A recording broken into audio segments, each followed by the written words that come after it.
Singapore, blazing hot outdoors. But inside our buildings, The office is cold. It's very cold, very cold. Everybody has to bring a sweater to work. So we always have a blazer on. I have perpetual sore throat sometimes, coming in, coming out. Inside very cold, outside very warm.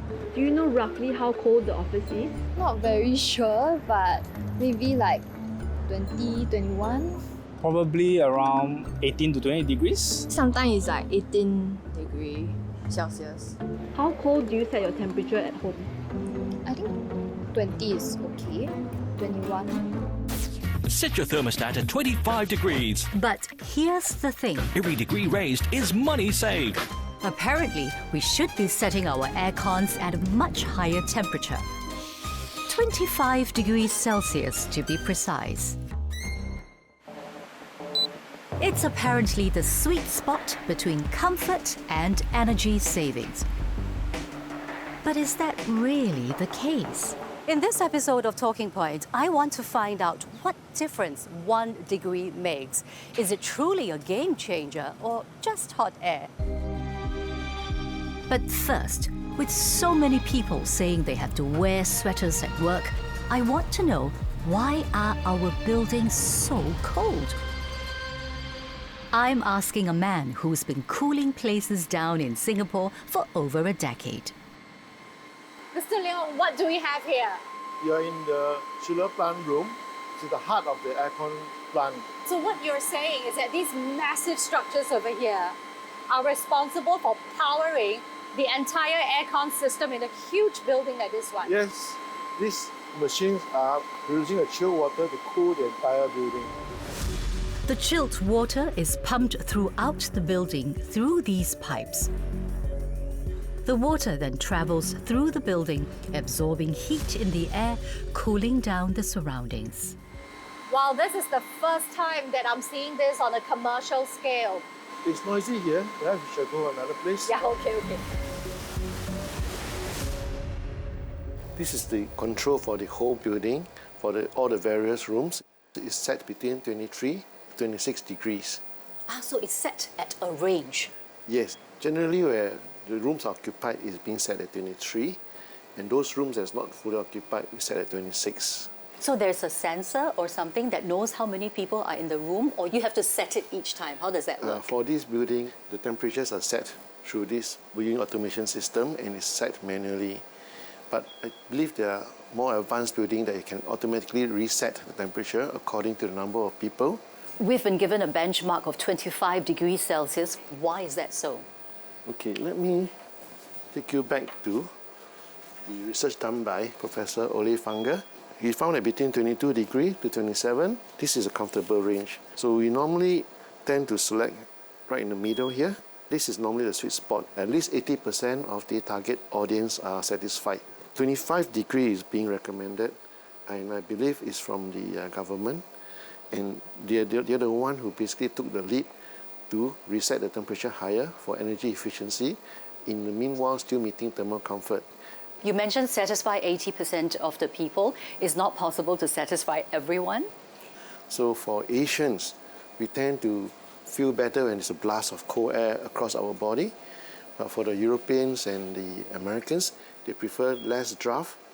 Is that why some buildings prefer to just set the temperature quite low, so that if you are cold, you can add on a jacket, but if you're in the office and it's super hot, I can't really be removing my clothes? Absolutely right.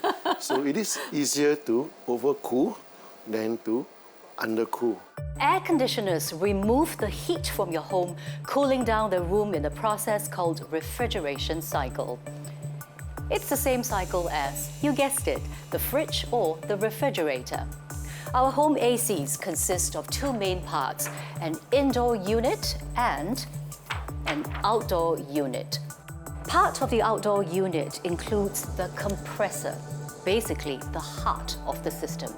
Connecting the indoor and outdoor units are coils which contain a special chemical called a refrigerant. The refrigerant is responsible for absorbing the heat from in the room and expelling it outside. This is what keeps the space cool. The compressor requires the most energy and power out of the whole system. That's because it's responsible for moving the refrigerant between the coils. So if you're setting your thermostat lower, the compressor needs to work harder and longer, using up more energy in the process. And this energy use has some unfortunate consequences. The refrigerants themselves are made up of hydrofluorocarbons, or HFCs, harmful greenhouse gases that contribute to global warming. To put things into perspective, 1 kilogram of this refrigerant, which is not even enough to power up an average apartment in Singapore, has the same greenhouse impact as driving a small car from Changi to Jurong 500 times. Air conditioning as a whole accounts for a fifth of Singapore's entire carbon emissions. Do we know this? I'm setting up this structure made up of 384 balloons. Each air-filled balloon represents 250 grams of carbon emissions. Okay, all done. This is a visual representation of the carbon emissions from one air conditioning unit in 1 month. So imagine all the air that's filled inside. That's the carbon emissions. There's 96 kilos of carbon emissions, and that's produced by one air conditioning unit in 1 month. What? Really? Wow, it's a lot. Okay, you seem very shocked. Why? Oh, because every time, right, my children want to turn on aircon. I didn't realize that the carbon emission is still a lot like this. I don't think I envisioned it to be like this big. Does that surprise you? Of course, like you're talking about one aircon, we have 5 aircons at home. So I can't imagine, like especially in this hot weather, it's like on almost 8 to 10 hours a day, anyway, so quite scary. 96 kilos of carbon emissions from one aircon unit in 1 month. Can you guess what temperature the aircon is at? 26, 24, 24. Anyone else? 22. Okay, so the answer is 22. How does it make you feel? Very shocked. Feel bad because I on aircon every day. Then we need to do something. I think it's alarming because if just one air conditioning unit produces this amount, right? We multiply by the thousands we have in, let's say, one neighborhood. In the future, I'd say probably more people will use aircon. And usually because right now it's quite hot, so maybe they'll use the aircon at a low temperature which will release more carbon. How do you know that? Science. Now, if you increase the temperature from 22 degrees to 23 degrees, you will cut down the carbon emissions by more than 10%. And from 22 degrees to 25 degrees, you can cut down carbon emissions by 30%. Does this make you want to increase your temperature? Actually, I should raise it a little bit higher. I'm kind of shocked, like 1 month is a lot of carbon. I think I'll probably try and like increase like, the temperature of my aircon. It's a small change that give a big impact, so why not? I always tell my kids, if it's really that hot weather, probably you turn on an hour will do. Cool down the room. That I also don't want them to always in aircon room. So turning up that thermostat is a big deal for the environment. But as I'm about to find out, it also affects us, including the way we work. So we are going to get participants to run through some cognitive tasks at 2 different temperature settings, and we're going to look at how they perform on both accuracy as well as reaction times.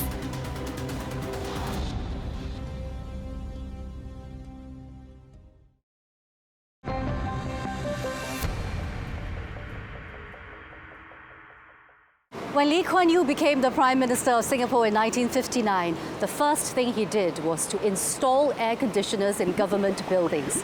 He said air conditioning was a most important invention for the country and the key to public efficiency.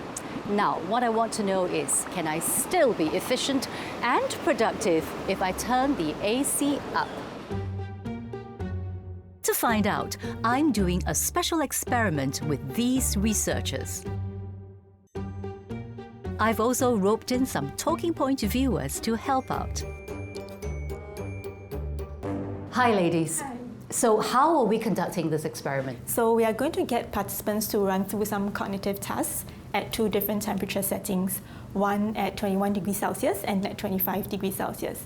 And we're going to look at how they perform on these tasks on both accuracy as well as reaction times as a proxy for productivity.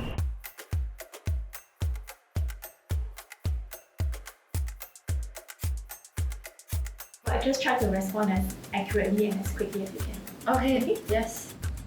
I think I feel more productive when the temperature is at 20 degrees. Mainly 18 to 20 degrees. For me, because it's just more conducive.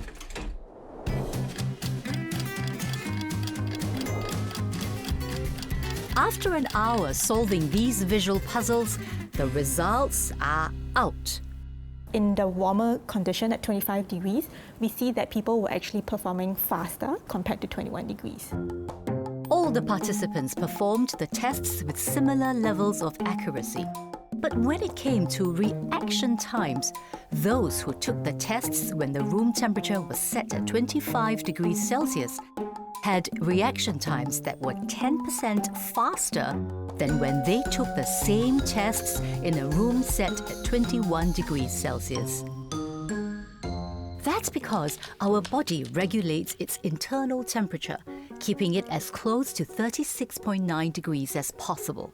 That's the temperature our body functions the best. So at colder temperatures, the body has to work harder and spend more energy to generate heat. That could leave us with less energy for mental tasks. That whole idea of thermoregulation from, let's say, when you step out and it's like 38 degrees and you go back into a cold room and it's 22 degrees, maybe that change might be a little bit too stark, compared to 38 to maybe 25. It was really interesting physiologically. It looked like in the warmer condition, in the 25 degree condition, their skin temperature was actually a little bit lower as well. Wow, yeah. I find that almost hard to believe. Yes, exactly. Yeah, I think that's really strange. Yeah. How significant are the results? With skin temperature, it was quite clear that it kept going down in the slightly warmer condition, right? So it was about a 10% change in the temperature. And what do you reckon, that 10% change in temperature, how much of an impact will it have on productivity? We can look at the data. There's a convergence between what the physiological measures say and what the cognitive measures say. Because in the warmer condition at 25 degrees, we see that people were actually performing faster. And I think it was most evident when the rules remained unchanged, meaning when the task was simpler, people actually were faster at 25 degrees compared to 21 degrees. So there is some convergence that says that it seems like people are more productive at 25 degrees compared to 21 degrees. We spoke to them before the experiment, and it seems that almost everyone was convinced that the productivity levels would be better if the temperatures are colder. Yeah. Why do you think that is so? I think maybe some of them feel like in 22 degrees when it's nice and cold, I'm not perspiring, so I'm going to feel nice and relaxed to be able to do my work. Many people, including myself, are convinced that at very hot temperatures, I cannot function even. Yeah. How far do you think our little experiment will go towards challenging people's perceptions and even changing their minds? Now we have some kind of evidence to suggest that what you think is not what you get. I hope they'll press the up button of their air conditioner remotes. Yeah. Air conditioning has been described as Singapore's energy guzzler. A quarter of Singapore household electricity bills go to powering up the aircon every year. Turning up the AC helps us work faster and more efficiently. But I wonder, what difference does it make to our electricity bills? Dr. Giridharan is helping me find out.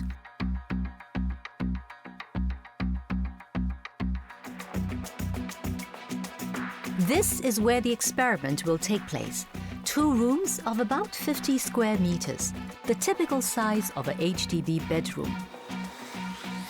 Hi, Dr. Giri. Hi, Diana. And here's what we're going to do. We run the air conditioning system at different temperatures. So we start off at 22, and then we'll move to 23, and then we'll move to 25.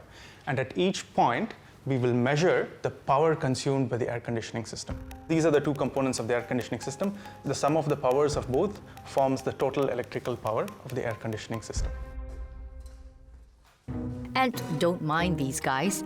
There are thermal dummies. Their job is to simulate the heat human bodies emit indoors. This is also known as cooling load. Think of cooling load as the amount of heat that is generated in the space. The more heat sources there are in the room, the load is more for the aircon to cool the space. Right now, we're at 22 degrees. We are going to increase that to 23 now. Correct, that is right. Let's go for it. Let me set 23. I have to change the temperature for both the rooms. We are going to change the temperature to 25 degrees Celsius.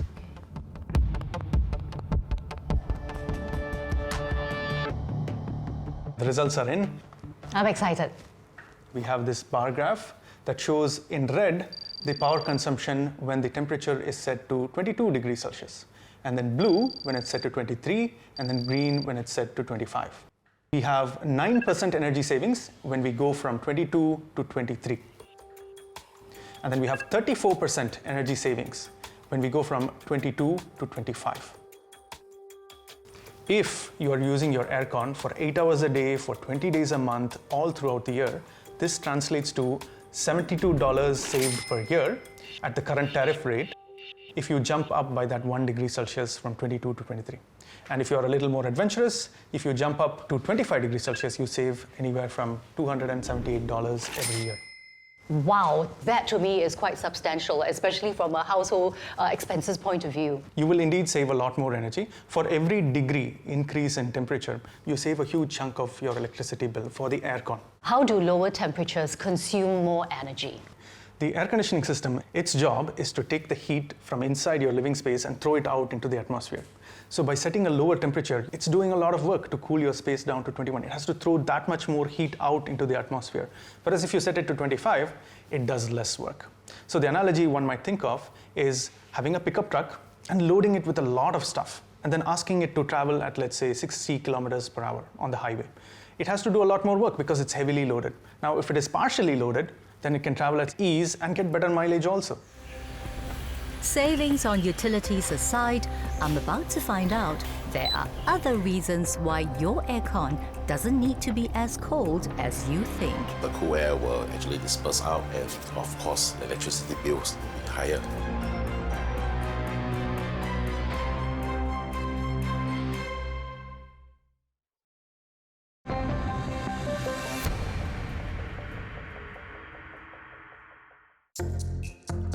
I've discovered many benefits to raising the temperature of our aircons.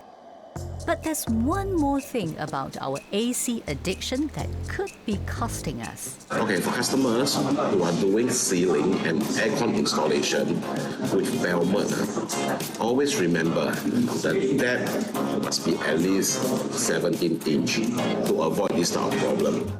Aaron Wu blasts aircon tips and advice to his 16,000 TikTok followers daily. I'm getting his help to raid some homes. Aaron is going to show the families how they may be inadvertently powering up their air conditioners more than they need to. Thank Please you. come in. Okay, Lorenzo, what temperature do you set your aircon at? To about 21, 20. And then if I have guests around, I try to tweak it even lower. What's the lowest that you've ever gone? I think I've gone down to 18 to 16. Wow, 18 to 16? Yes. How often do you turn on the aircon? Turn it on daily because I work from home, so I have a home office. Alfred, how low do you set your temperature of the aircon? More 23. Okay, so how often do you turn on the aircon? My fiancée and I have a hybrid work arrangement, so whenever she comes over to work in the day, we will actually have the aircon on. And then on top of that, whenever in the evening when we sleep, we turn on the aircon as well. Wow, so the air conditioning doesn't actually get turned off? Yes, we are guilty of that. It turns on throughout the day, sometimes, especially hot days like this. Okay, come on in. I brought a special device to help Aaron run his diagnostics. Gentlemen, I have got a toy with me. This is a thermal camera. It detects hot and cold temperatures. I'm just going to point the camera at your opened window to see if there's any heat spots coming from there or not. Oh, can you see? Yes. I can see the outside temperature is different from the inside, and the purple spots is actually where the air conditioning is blowing. So we're getting a bit of purple spot, which means that it's cooler. Exactly. Especially if you take a look at the gap in between the window. So that's where actually the hot air travel in.